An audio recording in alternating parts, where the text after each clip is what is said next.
आइल बानी रौरे गौआ परतानी हम तो पौआ अपना ई बेटावा के ऊंचा करी ह चाचा नौआ कर जोरी कहनी चाचा हमके तू नहीं भूलई हा।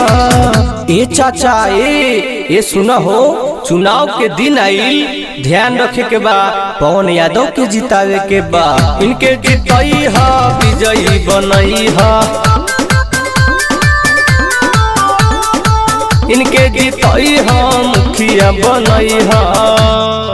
भाइयों बहनों, आपके वार्ड से, आपके क्षेत्र से वार्ड संख्या 51 से एक कर्मठ सुयोग्य समाज सेवी युवा प्रत्याशी जिला पंचायत सदस्य पद के उम्मीदवार हैं पवन यादव, जिनका चुनाव निशान है, चुनाव चिन्ह है झोपड़ी। इसी झोपड़ी पर अपना वोट देकर भाई पवन यादव को अपार बहुमत से विजय बनाइए। चुनाव चिन्ह है झोपड़ी।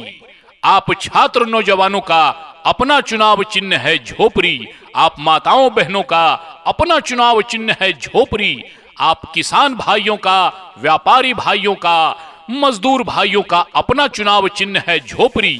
इसी झोपड़ी पर अपना वोट देकर भाई पवन यादव को विजय बनाइए, विकास की गंगा बहाइए। चुनाव चिन्ह है झोपड़ी।